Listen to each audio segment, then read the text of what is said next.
Welcome back to episode 5. Yes, episode 5. I know what I'm doing. I'm totally awake. This is fine. Another Facebook question today. I'm getting lots of questions on Facebook that are inspiring my podcasts. And this one is about joint pain and immobility and the link to weight and weight loss. So, what can I say? This is going to be good. This is going to be great. In fact, I have a lot to say about this. I've been wanting to say it for a long time, and now this is my chance, and no one can stop me because it's a podcast. Let's get into it.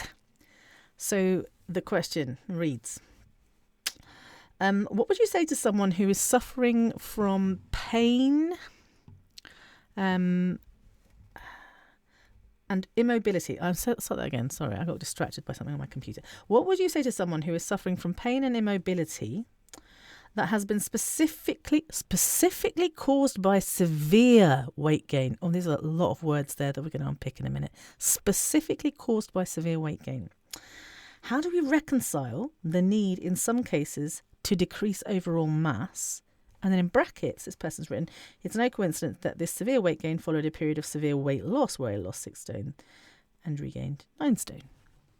I don't tend to talk about weights in people. I'm not really interested in how much or how little, but this is the person's question, and I wanted to honour their words and recognise that not everybody is, not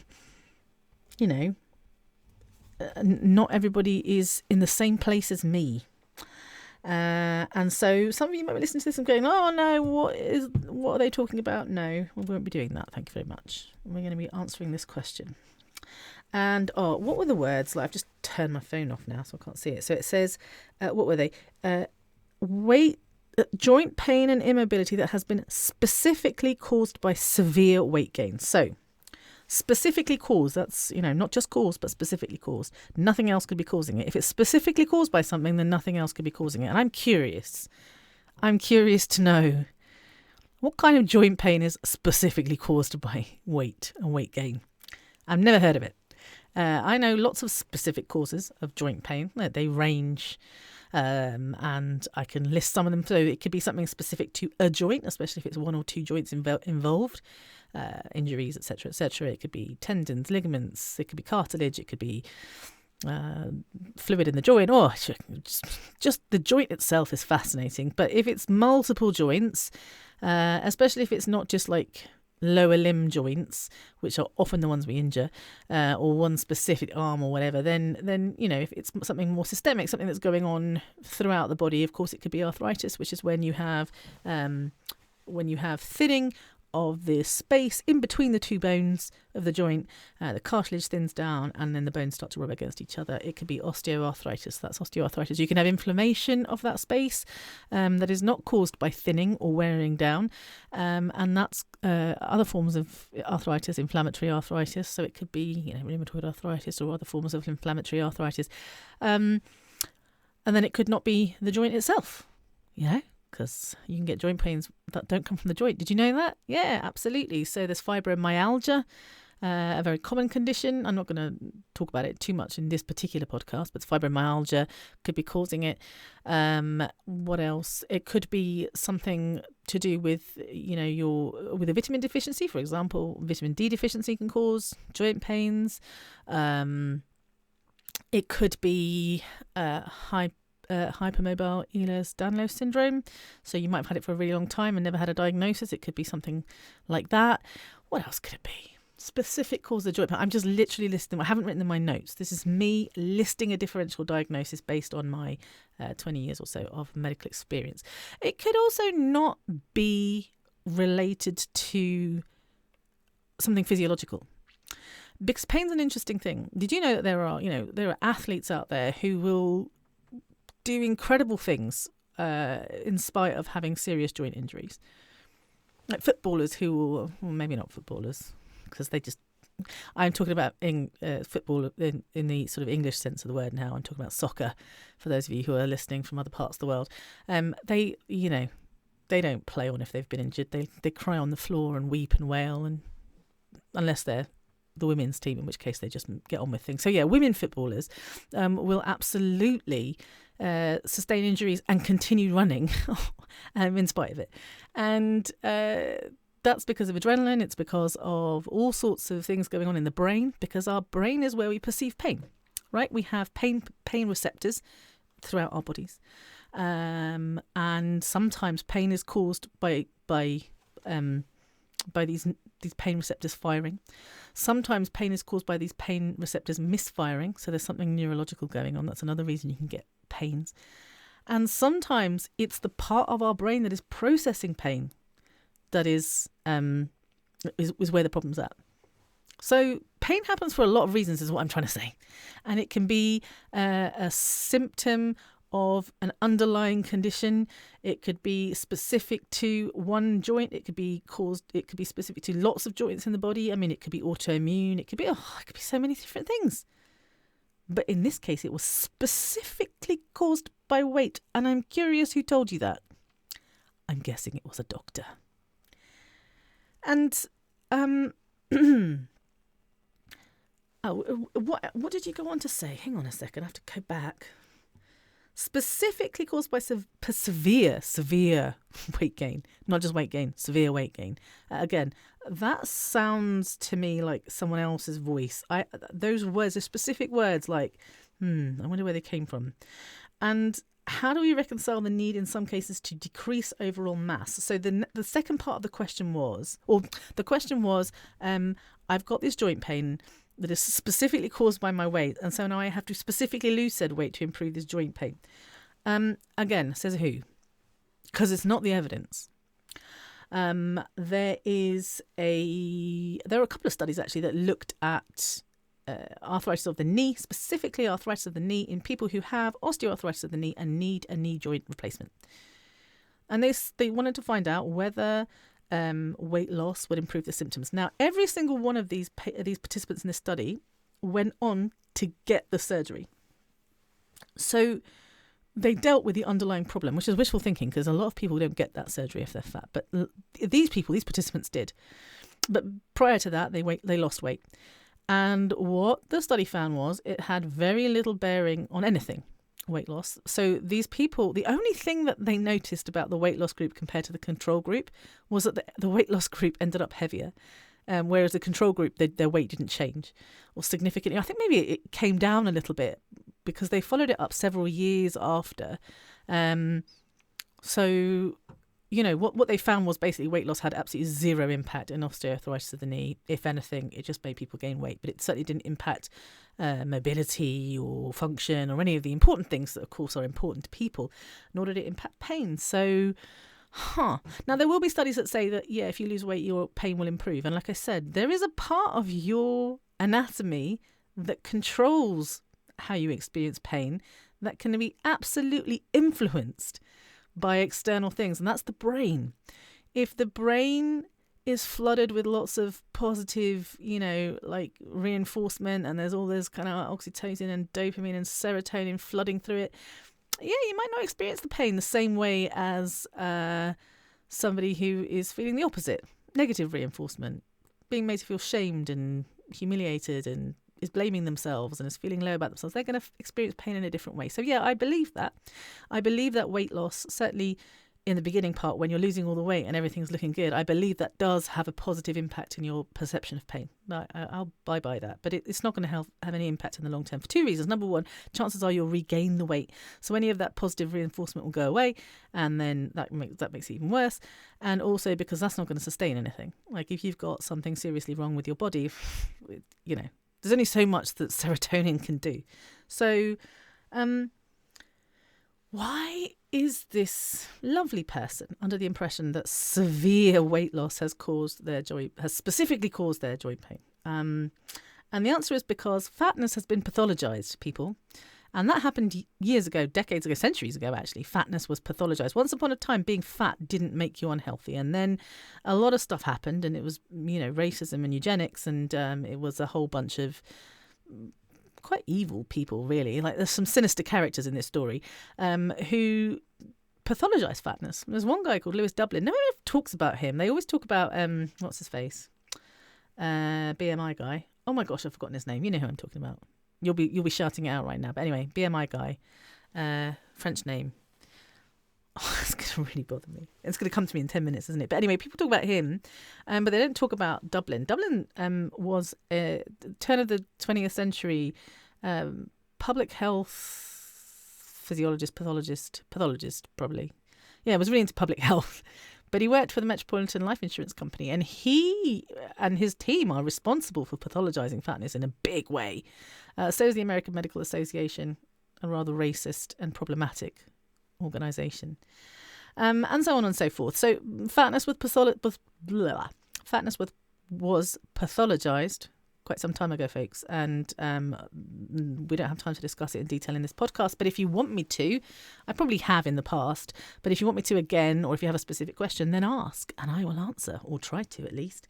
But now you can just, follow along. Fatness was pathologized, and as a result, we're starting to tell people like that fatness makes you sick. And we're telling people, and we have been telling people, that fatness makes you sick in a number of different ways.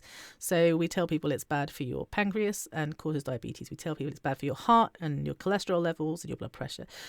We tell people that being fat causes joint pain. We tell people being fat causes liver problems. We tell people, and there's the classic ones, right? But there's loads more. We cause. No, listen, folks, we've said this many, many times. I'm saying it again. Association is not causation. And okay, that is a very blanket kind of statement that people make, but I want to be very clear here. Yes, fat people are more likely to have diabetes, and yes, fat people are more likely to have osteoarthritis of the knee. But also, fat people are more likely to have weight cycled. Fat people are more likely to have experienced weight stigma. Fat people experience more stress, marginalization, exclusion from society, and all of those things massively impact health, impact pancreases and knee joints and hearts and cholesterol and blood pressure and livers, etc., etc., etc. So is it being fat, or is it the weight cycling? Is it being fat, or is it the weight stigma? Is it being fat, or is it the stress, the marginalization, the exclusion? Which is it? Is it the adipose tissue, or is it something else? And the reason that's important is because if it's something else, then losing weight is not going to fix it. And lo and behold, there are studies that show losing weight doesn't fix it. So maybe we've got to stop focusing on, losing weight and start focusing on other things. But again, that's a different conversation for a different time. The pathologization of fatness has convinced a whole bunch of people that their symptoms are specifically caused by weight when they're not. In fact, no medical condition is specifically caused by any one thing. It's going to be a combination. You're going to be genetically susceptible to it. There's going to be an environmental component to it. Absolutely. There's going to be so many different things. Like I can't think of. Oh, that's not true. There are some things in medicine where I think like cause and effect. You don't get enough vitamin D, you become vitamin D deficient. This impacts your calcium levels. Like that is cause and effect, right? Like there's no question about this. It's bloody obvious. Don't get enough vitamin C, you develop scurvy. Fine. But when it comes to most medical conditions, there's way more than just, you're deficient in something. It's more than that. It's genetic susceptibility. And I imagine even with vitamin D deficiency, I imagine there are people that experience it much worse than others. And there's going to be a reason for that. And, there's environment, and then there's survival of the fittest, and evolution, and goodness knows what else. It's complicated. Medicine is complicated, and doctors really don't have any answers, especially when the question is why. Why did this happen? Don't know. Even if I think I know, I don't know. If someone says, why did I have a heart attack? I'm like, well, I don't know. But you did. Shall we talk about how to fix it? Because that's my job. My job is not telling you why it happened. My job is to tell you this is how we can prevent it from happening again. Well, this is the evidence. This is how we can help manage your symptoms. But it's not to tell you what caused it in the first place. So joint pain specifically caused by weight gain. Who told you that? Who told you that? And as I said, if joint pain is specifically caused by weight gain, then losing weight would make people joint pain go away. And it does, temporarily, I believe that, as I said, especially perception of pain. By the way, when we're assessing joint pain, we're not just assessing pain, right? We're also assessing mobility, function, all sorts of things. We have lots of different ways of scoring, of examining a knee. When I'm examining a knee, pain is definitely part of it, but I examine all sorts of other things. And so when we look at, does weight loss improve other things like function and mobility and stuff? Not so much. It never does, but definitely experience of pain. And then people will say quality of life. Yeah, sure. My quality of life is never as good as well, maybe now, but for a long time, my best life, living my best life was when I had lost weight, because people treated me nicer. And I could do things that I couldn't do before. And ultimately, I felt better about myself, because a lot of it was internal. Some of it was external, but a lot of it was internal. Some of it was the pressure from society, but a lot of it was me feeling better about myself. And so, yeah, of course, my quality of life felt better. When you're in a good place, mentally and emotionally and socially, and people are treating you well, your quality of life will improve. But will it last? Will it actually last? Probably not. And so when you look at long-term studies, you find, no, it's not making a damn bit of difference. So what does improve joint pain then? And that very much depends on the cause. A diagnosis is really helpful. And sometimes the diagnosis has been missed. It has literally been missed. Why does that happen? Because when fat people go and see doctors, doctors often will miss the diagnosis because they're too focused on weight. And if you were listening to my previous podcast, so episode 3, I talked about the whole everybody knows. Everybody knows that's the case. So you go and see a doctor and you're fat, and the doctor goes, well, everybody knows that joint pain is caused by being fat because fatness has been pathologized for a long time. And so they are like, well, if everybody knows that, then that must be the most obvious reason. Like, common, what was it we used to be told? Common things are common. Sure, there are lots of diagnoses, but the most obvious one is usually the correct one. So yeah, everybody knows it's because you're fat, obviously. So they miss everything else. They don't go looking. Studies show that doctors do fewer examinations, they do fewer investigations, and they're never more than with joints. I think joints is one of the classic ones where if you're thin, you'll get an x-ray, and if you're not, you won't. Like, what's that about? So yeah, and then there are, of course, machines that like an MRI, you can't get that over a certain weight. So some people just simply can't access investigations, which is even worse. So the diagnosis gets missed. Or you get a misdiagnosis. People see fat, they make assumptions, they put 2 and 2 together, they come up with 7, and they give you a diagnosis because they think you're fat, and maybe you're fat and female. And by female, I'm talking about sex now. I'm talking about, the sex you were assigned at birth. And so fat and female often can be like, oh, well, we put those 2 together and we get this diagnosis. We put them into our calculator and we come up with this. So you get this misdiagnosis. The diagnosis was missed or misdiagnosed. Misdiagnosed. Do you see what I'm saying there? Spelled slightly differently. Doesn't always come out on podcasts. So, pardon me. I've lost my train of thought. How we treat joint pain very much depends on what is causing the joint pain and whether that joint pain has been missed. And it also, another problem, weight stigma impacts the doctor-patient relationship and the consultation in many different ways. One is that the doctor is being problematic. So their own prejudice, their own implicit and explicit bias prevents them from doing their jobs properly, stops them from doing their jobs properly. But also, when we've been previously stigmatized by doctors, it doesn't even matter if the doctor in front of you right now is a decent doctor. That's not going to make a difference. The experience of stigma is going to massively impact the doctor-patient relationship. And so your doctor might be saying one thing, but you're hearing something else. Do you know how many of my patients have come to see me and we're talking about blood pressure or something like that, and I'm going on about my medication or something? I don't know what I'm talking about, and they're going, well, I know it's due to my weight. And I'm like, no, I literally didn't say that. I didn't even mention it. can we talk about this medication? Oh, well, I know if I lost some weight. You're here. This patient, I'm not blaming them. They're stuck in that stigma. Like literally, they're frozen in that stigma. And here I am, not mentioning weight at all, and it's still not. I'm still not getting through to them. That's the power of stigma, right? So no matter what is happening in front of you in that moment, stigma is still impacting you. Trauma, previous medical trauma, is massively impacting the consultation that you're in. So it's a problem, isn't it? It's a real problem. And the problem for this person, I would say this caller, but it's not a caller. I've got to find out, like, you know how people always go, this caller said, or I'm going to have to find it. But this inquirer, the problem this inquirer has is that they are absolutely adamant that their weight has caused their pain and therefore believes they need to lose weight. And I disagree with that. I disagree with all of it. I don't think that weight has caused their pain, and I don't think weight loss is going to improve their pain. I also will tell you this. Weight cycling impacts joints. Yeah, bet you didn't know that. Weight cycling impacts joints long term. So how? Because it causes muscle wasting.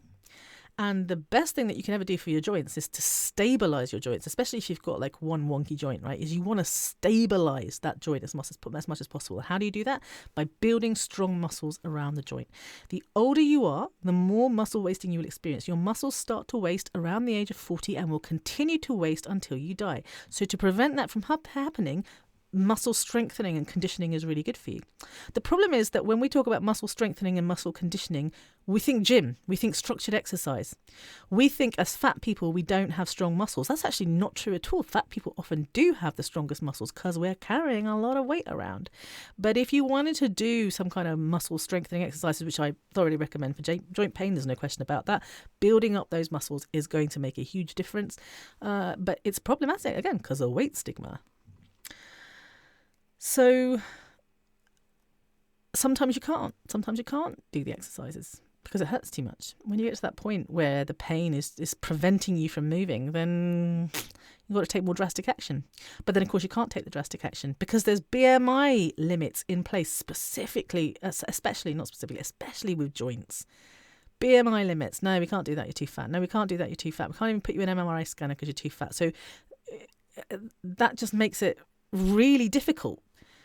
Also, if you have a condition that causes joint pain but also causes fatigue, and there are many of those things, fibromyalgia is like a classic example that I can think of, but there are others too. Well, sometimes structured exercise is not easy or accessible because whilst it might improve the pain or improve the joints, it's going to make the fatigue worse. So, spoons. I'll leave it at that. Not an expert, but spoons. You know what I'm talking about. So that's not great. And so I don't have a magic cure. Hey folks, this is going to fix your joint pain. Like, I don't. I wish I had one of those. I'd be so rich. But yes, you depending on the cause and depending on your own individual situation, circumstances, and it's much more than just physical limitations. There's also emotional limitations. There's also, circumstantial, financial, social, in to do with your employment, so many things, cultural ones. Like there are going to be so many factors at play here that there isn't one kind of one size fits all, one catch-all that we can use to help you with joint pain. But taking weight out of the equation is my number one suggestion. Hell no to weight. It's nothing to do with weight. It has nothing to do with it, and just take it out of the equation. Once you've taken weight out of the equation, then it's about exploring other options. This is what I do with all my clients. When people have a consultation with me about this, I've been told by my doctor that I have to lose weight and I can't or I won't. What do I do next? The first thing we do is like, hang on a minute. Why have you been told you have to lose weight? And every single time the answer is, oh, I guess I don't then, do I? And I'm like, no, you don't, surprisingly enough. But, it's great. It works-ish, maybe, when people are talking to me, and then they go out into the big wide world and they have a consultation with a doctor, and it's very, very different. And for those of you who know, I have a course called Take Your Power Back, and I'm launching it. I've just launched it, actually, for for people, for everyone, really. You don't have to be fat to access it, because there's lots of reasons why you might not have power in a doctor's consultation. Could be because nothing to do with you being fat. And I want to make clear that this is actually accessible for everybody. And I don't just talk about fatness, and I talk about the intersection of fatness with a lot of different things. But the reason I came up with the title "Take Your Power Back" is, as I spoke to people, as I listened to their own experiences and their lived experiences, that was the thing that came back to me every single time, is the power imbalance, the fact that fat people, marginalised people have no power over their health. They become powerless, that for all sorts of reasons, that power has been taken away. And as I said, it doesn't even matter what's happening in the moment. During that one particular consultation, you're still disempowered. You still don't have any power. Even when you have a great doctor, even when you're coming and consulting with a weight-inclusive doctor who's going, well, stop talking about weight.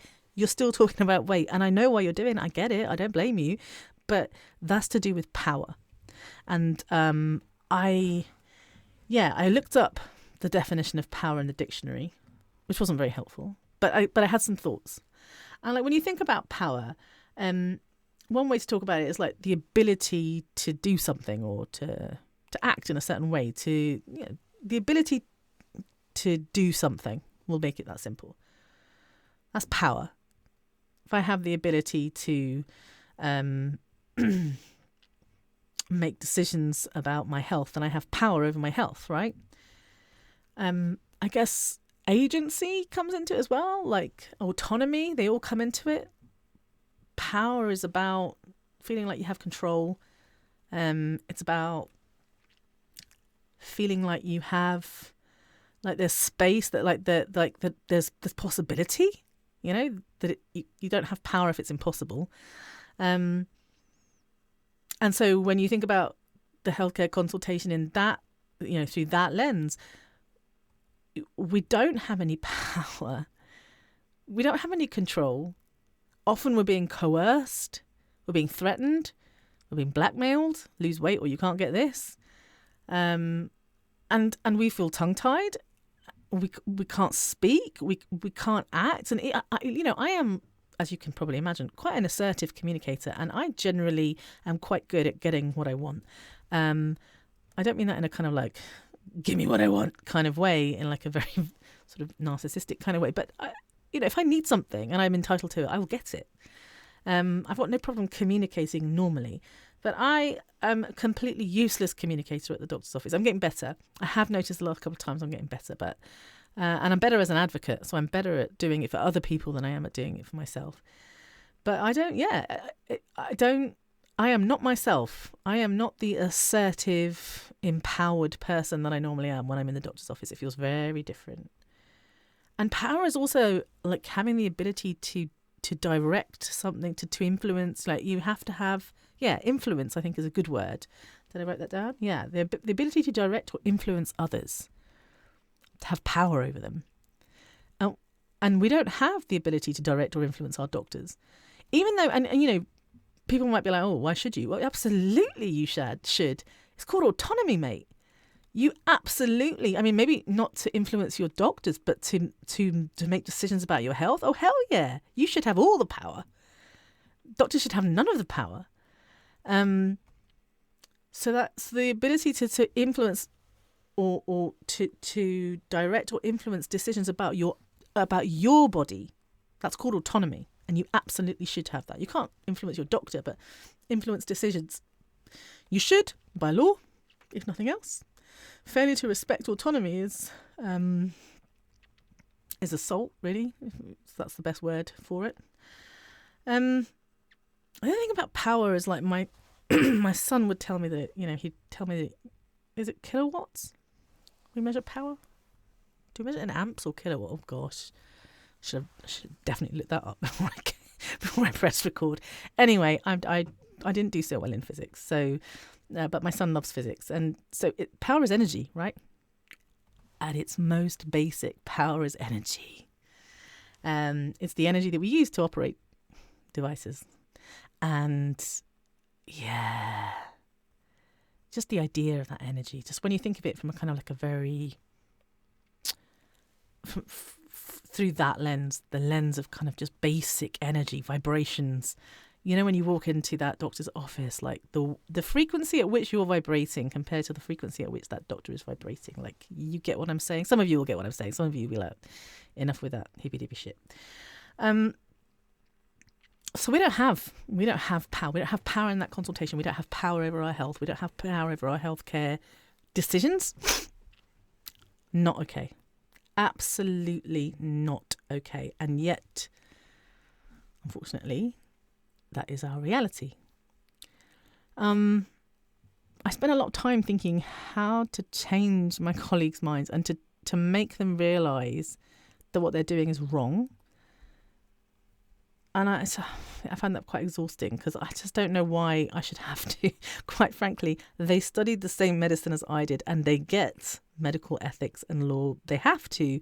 It's part of their training. So, well, I shouldn't have to be explaining the rules of consent to them. And yet. So what do you do when you're in that position, when you're just disempowered, you have no power? And that's why I designed Take Your Power Back. I wanted to create a course, a resource, and it turned into a course in which people felt they went from no power to having power, that people could walk into that consultation knowing that they can influence decisions, knowing that they could direct the agenda, knowing that they can direct again, my words are failing me, but feeling like they can do something and they will do something, and it's their body, their choice, etc., etc. Like, how do you go from having none of that to having all of that? So I ended up writing a course, and we talk about it's trauma informed, so we talk a lot about trauma and the trauma response and how that impacts the consultation. We talk about communication. We talk about preparation.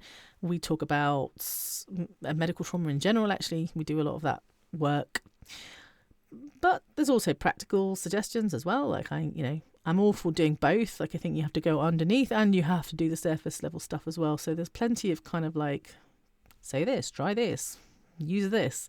And what do we do when we're not getting the care that we want? Like, how do we, if we're being refused care because of our BMI, like, what do we do? How do we tackle that? How do we manage that? So that's Take Your Power Back. And as I said, I'm just launching it. And there might be some people listening to this right now who are like, ooh, I think that might be for me. I created this course for people who are real serious about it. It costs money. I'm not doing it for free. Again, you've got a problem with that. Tough. But you got to ask yourself, is it worth it? Financially, is it worth it? Yes, I have to pay for it, but it's life-changing, right? Like, it could completely transform your healthcare journey, like your health journey, like your whole thing. Like, especially if you've either been denied care for a really long time, if you've got like a medical condition and you're just constantly being treated over and over again the same way, if you're feeling frustrated, if you're feeling like, and if you're someone who's feeling like there's no hope. I had one person who, she's a friend, so I don't think she'll mind me saying this. When she first joined Take Your Power Back, she was very apathetic. I persuaded her to come along, and I'm glad she did. It wasn't just me, it was someone else who'd persuaded her to come along, who was also coming to the course. So I'm really glad she did. But she was very apathetic when she joined the course. It was very much like, well, doctors are going to do what doctors are going to do. And what can I do? You know? It's just it. I just go, I let them do what they're going to do. I try to avoid them as much as possible, and then they'll do what they do. And by the end, it took only a few weeks. It was incredible. I have never seen such a transformation. Somebody who was just so, because she had it in her. So I knew this woman. I knew she had that in her, the inner power. But I have never seen someone transform so much. So that when we were doing scenarios like, what would you do in this situation? A week one, it would have been like, there's nothing you can do. But by week 4, it was like, well, and she was amazing. I was just like, can you come to my doctor's appointments with me, please? Because that would be really helpful.